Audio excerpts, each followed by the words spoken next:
Okay, so in this example, we're going to take a look at a partial fraction decomposition where we have a repeated irreducible quadratic factor. Okay, so here we have actually a bit of a mix, right? We're going to have a non-repeated linear factor with our x, and then we have this x plus 4, which I cannot factor any further, right? Ideally, first step would be I try to factor as much as I can. Here, I cannot factor any further than what we have going here. So the process for something like this, right? We can mix the techniques that we learned so far, right? We have a non-repeated linear term, so we'll just have a over x. So the quadratic terms, similar to the repeated linear terms, we start off, right? The numerator would be a linear factor. So instead of a constant, we'll have an x there. And then in the denominator, we'll start with x plus 4. And then plus dx e. All right, and now we increase the power to 2. And that is it, right? Because the highest power there that we have is 2. If it was 3, we would add another term. If it was 4, we would add 2 more terms, right? The third power, fourth power. And then from here, right, the process, very similar, right? We multiply through, we group the like constants, right? So I'll multiply through by my whole common denominator here being x squared plus 4, that whole quantity squared. So in doing that, we have 5x plus 2. Here the x cancels out and we're left with a x squared plus 4, that this whole quantity squared, and then here b x plus c. All right, this quantity, one of the factors of x plus 4 is reduced, and then we're left with x squared plus 4. And then in our last, we get dx plus e, all that multiplied by that factor of x. Okay, so now here, one step at a time here.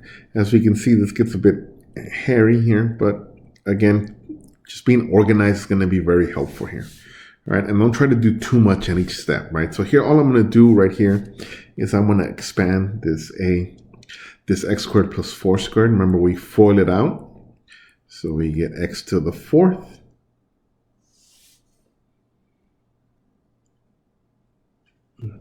Okay, so we get x to the 4th, right? And we're going to get plus 8x squared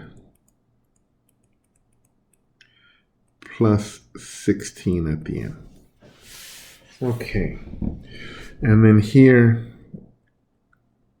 bx plus c, I'm actually just going to do here x cubed plus 4x, right? So I'm just going to distribute that x into there. And then here I can go ahead and do dx squared plus ex. Okay, all right. We're getting there, right? One step at a time.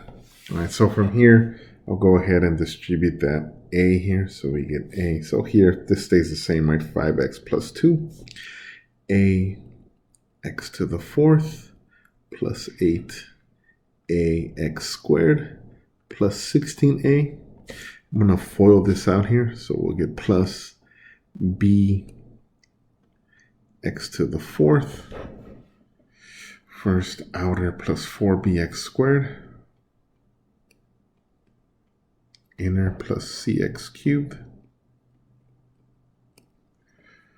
All right, we're almost there. Cx cubed plus 4cx.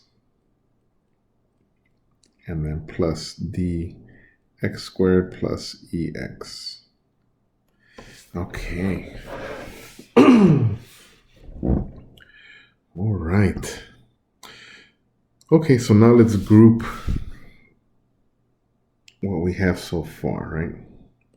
So let's look at anything with x to the 4th. So we'll have a plus b, that quantity x to the 4th. And let me kind of cross that out so I don't have to worry about it anymore. So next one is x cubed.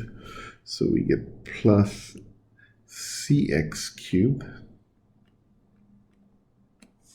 Just have that one right there. All right, and then we'll look at the squared. So we get 8a plus 4b plus d.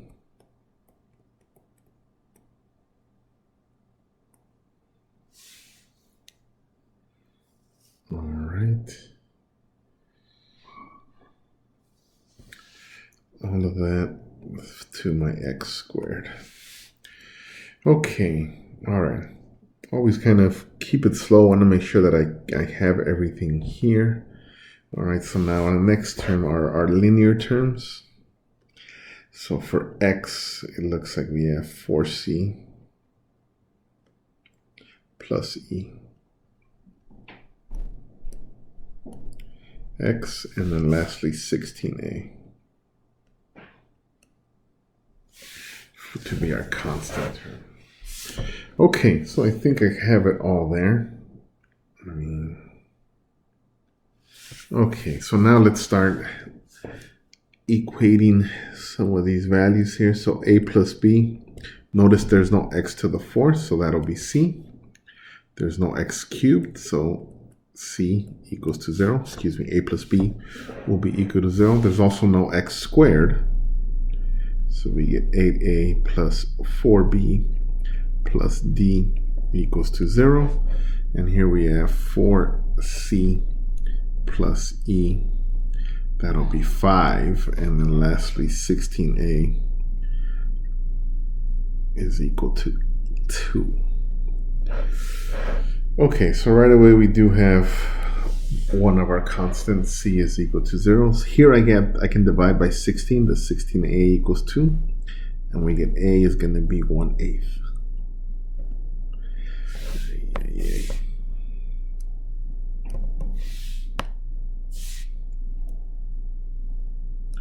All right, so now I have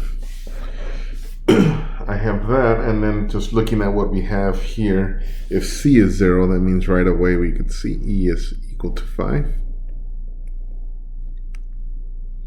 Okay. Excuse me. All right, so what do we not have? We don't have d, and we don't have b, but b we can solve right away here, right? If a is 1/8, b is going to be subtracting 1/8 from both sides, negative 1/8. Okay, so here plugging in 8, a is 1/8 plus 4, b is negative 1/8 plus d equals to 0. So here we get 1 minus 1/2 plus d. D.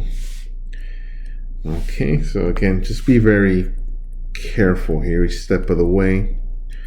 All right, 1/2 plus d equals to 0. And that means that d, by subtracting 1/2 from both sides, would be equal to 1/2. Okay. Excuse me. Okay, all right, so now we have solved for all of our constants here. So now we have our partial fraction decomposition to be 5x plus 2 x squared plus 4 squared to be equal to 1/8 for my a. C, yeah, man. 1/8 over x. B is negative 1/8 over x squared plus 4. Right, C being 0, and then lastly, D is negative 1/2 x plus 5 over x squared plus 4 squared. Okay, and now we have our partial fraction decomposition. As you can see, as we get into irreducible quadratic forms and then repeated factors of those, right, we introduce kind of the tediousness of the problem, right? These problems aren't necessarily, I wouldn't call them difficult, right? They're pretty simple, straightforward, right? But the calculations can get kind of, they can get a bit messy, right? So just make sure, I would suggest just make sure you're organized, right? Write everything out, give yourself plenty of space, right? And don't try to do too much in each step because you're bound to make some errors there. All right, thank you.